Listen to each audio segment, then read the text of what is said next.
పక్కనే నాగేశ్వరరావు గారి ఇంటి పక్కనే ఇంకొక రిటైర్డ్ ఏఈ శ్యామ్ సుందర్ రెడ్డి గారు అనేవారు ఉంటా ఉన్నారు. అయితే నాగేశ్వరరావు గారి ఇంట్లో దొంగతనం చేసిన వెంటనే మనకు ఆ గోడ కనిపిస్తుంది కదా. సో ఆ గోడ నుంచి దూకి అలాగే ఈ బయట నుంచి కూడా ఆ గోడ నుంచి ఈ బయట నుంచి కూడా దొంగలు ఇటు శ్యామ్ సుందర్ రెడ్డి గారి ఇంటికి కూడా వచ్చినట్టుగా తెలుస్తూ ఉంది. ఒకసారి శ్యామ్ సుందర్ రెడ్డి గారు మనతో ఉన్నారు. అసలు ఏ టైంకి వచ్చారండి మీ ఇంటికి దొంగలు? 2:40 ఆ ప్రాంతంలో. అమ్మాయి చదువుకుంటుంది, ఆమె పడుకోలేదు, ఏదో ఎగ్జామ్ ఉంది, చదువుకుంటుంది. అయితే అమ్మ తల్లికి ఫోన్ చేసి, అమ్మ ఇట్లా దొంగలు వచ్చిర్రు మమ్మీ అని అంటే, ఏమేమిటి దొంగలు వచ్చిరట అండి అంటే లేచి వచ్చినాం. వచ్చాక అమ్మాయి ఈ రూమ్ తలుపు తీసింది, దాని లైట్ ఫోకస్కి ఈ రాడ్ పడుతుంది, తలుపులు ఊగుతున్నాయి. అమ్మ పెద్ద దొంగలు వచ్చారు అనుకొని ఇక నేను ఫస్ట్ అయితే రాడ్ కట్టుకున్నా, ఈ భుజం పెట్టిన, ఈమెన్ ఇటు నిలబడమన్నా. ఇక అమ్మాయికి వాళ్ళకి 100కి ఫోన్ చేయి, హరిబాబుకి ఫోన్ చేయి, చందుకు ఫోన్ చేయి, ఇట్లా ఒక 4-5 మీకు తెలిసిన వాళ్ళకి ఫోన్ చేయమని చెప్తున్నా. అమ్మాయి ఫోన్ చేస్తుంది, టకాటక చేస్తుంది. ఇక వాళ్ళు ఇక్కడ ఇంకొక రాడ్ కిందంగా పెడుతురు, ఒకటి ఈ పైది నేను పట్టుకున్నా. అంటే ఈ మెష్ డోర్ తీసేసి లోపల నుంచి పెట్టిన తర్వాత నేనేమనుకున్నా అంటే ఒక రాడ్ కింది రాడ్ కూడా ప్రయత్నం చేస్తున్నాడు ఈ ఏరియాలో. ఇక్కడ కనిపిస్తుంది ఈ ఏరియాలో నుంచి ఒకటి, ఈ ఏరియాదో నేను పట్టేసుకున్నాను, ఈ ఏరియాదో నేను పట్టేసుకున్నాను. ఇక్కడ పెట్టింది అట్లా బయటకు వచ్చింది అది. అంటే ఇలా దీన్ని తలుపు నెట్టి లోపలికి రాడ్ పెట్టారు. ఇది ట్రై చేస్తున్నాడు మళ్ళా. ఇక్కడ ఒకడు దుబ్బుతున్నాడు. అయితే నేను అనుకున్నా అసలు 3 వచ్చిరా 4 వచ్చిరా తెలియదు, కానీ మనం ఇప్పుడు కనుక రెసిస్ట్ చేయగలిగితేనే ఏం లేదు, లేకపోతే ఇక మనం వాళ్ళ లోపలికి వస్తే మనం చేయగలిగేది లేదు. కాబట్టి బయట ఫోన్లు చేసి చెప్పాలి, వాళ్ళు వచ్చే వరకు మనం దీన్ని ప్రొటెక్ట్ చేసుకోవాలి, ఆపగలగాలి అనేది పెట్టుకొని ఇక నేను ఆ రాడ్ను బయట రాడ్ పట్టుకున్నవాడు, కింది రాడ్ వస్తే ఒకవేళ కాలుతోటి ఇట్లా తన్నాలి అని నేను పెట్టుకొని ఈవెను ఈ తలుపును గట్టిగా పట్టుకోన్నా. అంటే ఇట్లా నేను ఒక భుజం పెట్టి ఈ రాడ్ పట్టుకొని ఇక తిడుతూ ఉన్నా. అట్లా ఒక 4 minutes అయింది, చేయగలిగాం.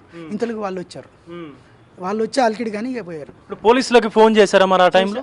ఫస్ట్ 100కి చేసాం, ఫస్ట్ 100కే చేసాం. తర్వాతనే మిగతా హరిబాబుకి కానీ చందుకు కానీ వాళ్ళకి కానీ చేసాం. అయితే ఎందుకంటే నా పిల్లోడు చందు అనే పిల్లోడు వితిన్ 3 minutesలో 4 minutesలో వచ్చేసాడు ఆ పిల్లోడు. అసలు వాడు వచ్చినాక కూడా నేను ఇంకా వాడు అంటుంటే అరే నేను తిడితేనే ఉన్నా, అట్లే తీయట్లేము తలుపు, తిడితే చందు ఇంకా దొంగలే అనుకొని చందు ఉండి అంకుల్ నేను అంకుల్ అంటే వాని వాయిస్ గుర్తుపట్టి ఓకే అనుకొని అప్పుడు తలుపు అప్పటికి రాడ్ అట్లే ఉంది. ఆ పిల్లాడు వచ్చిండు కదా, తీసిన ఇంతలకు హరిబాబు కూడా వచ్చాడు. వచ్చిన తర్వాత ఈ పెద్ద మనిషి గీడంగా రెడ్డి గారు మా ఇంట్లో దొంగలు పడ్డారండి అన్నాడు. అంటే ఏమైనా పోయినాయి అన్న, ఏం సర్వం పోయినాయి అండి, డబ్బులు పోయినాయి, గోల్డ్ పోయినాయి అన్నాడు. అయ్యో అట్లా అన్న, మా ఇంట్లోకి కూడా వచ్చిండ్రు కానీ మేము లోపల రానివ్వలేదు అని అన్నాను. ఆ పైన పిల్లోడు వీళ్ళ ఇంట్లో సౌండ్ వింటున్నాడట. ఈ భార్య భర్తలు అప్పుడప్పుడు అరుచుకుంటారని ఇక మామూలే అనుకుని నార్మల్ గొడవ పెట్టుకున్నారు, మాట్లాడుకున్నారు అనుకుని. అయితే నేను ఎప్పుడైతే వాళ్ళిద్దరు వచ్చారు, నేను రాగానే ఈ లైట్ వేసినాం.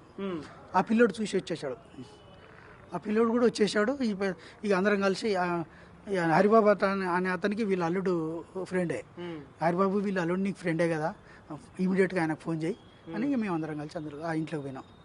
అమ్మా వాళ్ళు తెలుగులో మాట్లాడారా లేకపోతే ఏమన్నా మాట్లాడేమన్నా? ఏమీ వినిపించలేదండి. మేము వాళ్ళ ఫేసులు మాటలు ఏమి వినలేదు. మేము ఎంతసేపు వాళ్ళు డోర్ ఓపెన్ చేస్తున్నారు, ఇంకా అసలు డోర్ ఓపెన్ కాకుండా చూడాలి. ఇంకంత అరిస్తే దొంగ మనం గట్టిగా అరిస్తే వాళ్ళు వెళ్ళిపోతారు. అసలు ఎవరు చూసారు మీ ఇంట్లోకి దొంగలు వచ్చినట్టు? ఎవరు చూసారు? మా పాప చదువుకుంటుంది. అయితే గోడ దూకిన సౌండ్ వచ్చిందండి. అయితే కుక్కలేమో అనుకుంది తను. కుక్కలు అనుకునేసరికి సౌండ్ కొంచెం డిఫరెంట్ ఉందంట. మళ్ళీ 2-3 దూకిరు కదా వెంట అయితే 2-3 సార్లు సౌండ్ వస్తుందట. సౌండ్ వచ్చింది ఏందని విండో కట్టెని తీసి చూసేసరికి ఎవరు కనిపించలేదు, చీకటి ఉండేసరికి. మళ్ళీ లోపలికి వచ్చి కట్టెని వేసేసి వచ్చేసరికి ఇక్కడ మెటల్ సౌండ్ వస్తుంది, డోర్ దగ్గర కొడుతున్నట్టు. వెంటనే మమ్మీ దొంగలు డోర్ కొడుతున్నారు అని నాకు ఫోన్ చేస్తే సెకండ్ రింగ్కే వెంటనే వచ్చేసినాం, లేచి మేమిద్దరం వచ్చేసినాము. వచ్చే వరకే రాడు లోపల ఉంది. మేము ముగ్గురం కలిసి ఫస్ట్ డోర్ని గట్టిగా ముందు డోర్ని పట్టుకున్నాము ఓపెన్ కాకుండా.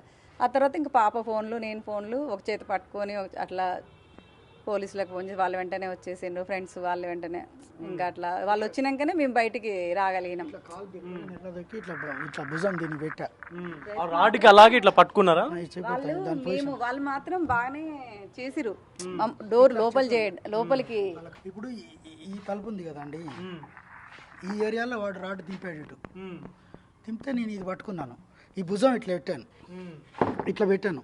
ఇది ఉంది కదా, దీనికి ఈమెను గట్టిగా నిలబడు, నువ్వు కూడా ఫోర్స్గా నిలబడు అన్నాను అనేసి అమ్మాయికి ఏమో ఫోన్లు చేయమని ఇన్స్ట్రక్షన్స్ ఇస్తూ నేను ఇట్లా పెడుతూ మళ్ళీ వాళ్ళు తిడుతున్నాను.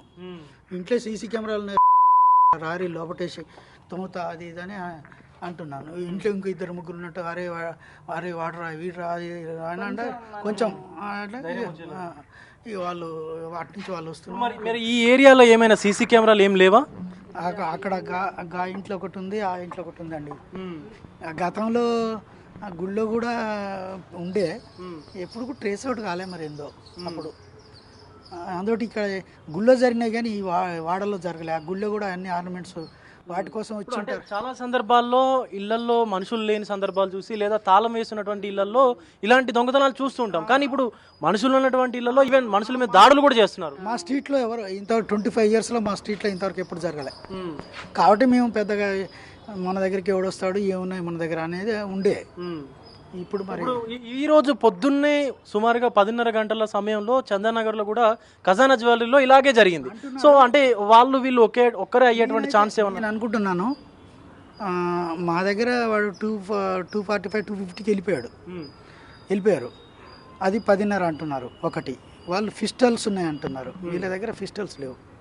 ఎందుకంటే వాళ్ళ ఇంట్లో వాళ్ళ ఇంట్లో జరిగినప్పుడు వాళ్ళు చెప్తారు కదా పిస్టల్స్ ఇట్లా ఉంటాయి. ఇంకోటి ఏంటంటే మనతోటి ఇంతసేపు పెనుగులాట రాళ్ళు అనుకుంటున్నాను నేను. బహుశా ఆ టీం వేరు ఈ టీం వేరు అనుకుంటున్నాను నేను. ఇదైతే కొత్త టీమే అనుకుంటున్నా. ఆ ఇన్స్ట్రుమెంట్స్ అన్ని కొత్త ఉన్నాయి, కొత్త ఇన్స్ట్రుమెంట్స్ అవి. ఒకవేళ గనక లోపలికి వచ్చి ఉంటే దారుణం జరిగేది. బాగానే ప్రెస్ చేసిండండి లోపలికి మమ్మల్ని నెట్టడానికి డోరు. వాళ్ళు మేము బాగానే గట్టిగా పట్టుకున్నాం కానీ బాగానే చేసి లోపల రావడానికి. మేము మెలకతోటి ఉన్నామన్నాక కూడా ట్రై చేసిరు వాళ్ళు లోపలికి మమ్మల్ని. అదే డోరు లోపలికి రావడానికి బాగా ట్రై చేసారు. మేము నెడుతున్నా మెలకతోటి ఉన్నాము, ఇప్పుడు వచ్చి డోర్ నెడుతున్నా ఎవరు అరుస్తున్నా కానీ ట్రై చేసారు. కానీ ఇంకా వాళ్ళు వస్తారు బయట వాళ్ళకి కాల్ చేస్తున్నా అని తెలిసినాక వెళ్ళిపోయింది. నేను అరుస్తున్నాను, చుట్టుపక్కల వినిపించేలాగా వాళ్ళు చుట్టూ వాళ్ళు అంటున్నారు మీ సౌండ్లు వచ్చినాయి అని. ఈడు అరుస్తున్నాడు, ఆ ఫోన్లు చేస్తున్నాడు అనేది వాళ్ళకి వచ్చి ఉంటుంది. చెప్పులు ఏదో రాడ్స్ కూడా ఇక్కడే వదిలేసి వెళ్ళిపోయినట్టే. ఇట్లా ఏమైందంటే ఇక్కడ వాళ్ళది ఒక సంచి, ఒక నల్ల సంచి, 2 స్క్రూ డ్రైవర్లు ఇక్కడ ఉన్నాయి. ఒక రాడ్ మాది సందులో ఉన్నది అట్లే ఉంది. ఆ తర్వాత ఇక్కడ ఒక చెప్పు అవుపడ, గోడ యువతలో ఒక చెప్పు అవుపడది. ఇక్కడ అవుపడిన తర్వాత మళ్ళీ ఇట్లా పోయేసరికి వాడు ఇట్లా పోయింది అనేది ఐడియా వచ్చేసింది. చెప్పు ఉంది కాబట్టి మళ్ళీ ఇక్కడికి వచ్చేసరికి ఇంకో రాడ్ ఇక్కడ ఉంది, అక్కడ ఒక చెప్పు ఉంది. అయితే ఒకడు ఇట్లించి దుమికిపోయిండు, ఒకడేమో గేట్ నుంచి పోయినట్టుంది. అట్లా ఒకటే ఇక వాళ్ళు ఎప్పుడైతే ఇక మనం పోదాం అనుకుంటే ఇక వాళ్ళు తొందరగా వెళ్ళిపోతారు కదా, అట్లా పోయినట్టు అనిపించింది. సో ఇది పరిస్థితి. హైదరాబాద్లో అయితే దొంగలు బీభత్సం సృష్టిస్తున్నటువంటి పరిస్థితి కనిపిస్తూ ఉంది. ఒక వృద్ధ దంపతుల యొక్క డబ్బును, బంగారు నగలను కూడా దోచుకెళ్ళి పక్కన ఉన్నటువంటి శ్యామ్ సుందర్ రెడ్డి గారి ఇంట్లో కూడా ప్రవేశించేటువంటి ప్రయత్నం అయితే చేశారు. వెంటనే సమయస్ఫూర్తితోని ఆ దొంగలని రెస్ట్రిక్ట్ చేయడానికి అంటే అడ్డుకోవడానికి అయితే ప్రయత్నించారు. వాళ్ళు రాడ్స్తోని తలుపుల్ని తెరిసేటువంటి ప్రయత్నం చేసినా కూడా శ్యామ్ సుందర్ గారు, వారి భార్య అలాగే వారి కూతురు కూడా వాళ్ళని ధైర్యంగా ఎదుర్కొని వీళ్ళ యొక్క శ్యామ్ సుందర్ గారి స్నేహితులకు, వారి పిల్లలకు ఫోన్ చేయడం, అలాగే సత్వరమే పోలీసులకు కూడా ఫోన్ చేయడం కొంత మంచి పని అయిందని చెప్పి కూడా ఇప్పటికే శ్యామ్ సుందర్ రెడ్డి గారు అయితే మాట్లాడుతున్నారు. ఎందుకంటే ఒకవేళ కనుక వాళ్ళు లోపలికి వస్తే ఏం చేస్తారో తెలియదు, ఏం జరిగేదో కూడా తెలియదు అంటూ కూడా భయభ్రాంతులకు గురైనటువంటి పరిస్థితి కనిపించిందని చెప్పి కూడా శ్యామ్ సుందర్ రెడ్డి గారు మాట్లాడుతున్నటువంటి పరిస్థితి అయితే కనిపిస్తూ ఉంది. దీని పట్ల పోలీసులు కూడా సత్వరమే సరైనటువంటి చర్యలు తీసుకోవాలి. అటు వృద్ధ దంపతులతో పాటు ఇటు భయభ్రాంతులకు గురైనటువంటి ప్రజల్ని కూడా సురక్షితంగా ఉంచేందుకు అన్ని చర్యలు తీసుకోవాలంటూ కూడా అటు ఈ కేపీహెచ్బికి సంబంధించినటువంటి ప్రజలందరూ కూడా మాట్లాడుతున్నటువంటి పరిస్థితి కనిపిస్తూ ఉంది. కెమెరా పర్సన్ సంజుతో విజయ్, బిగ్ టీవీ, కేపీహెచ్బి నుండి.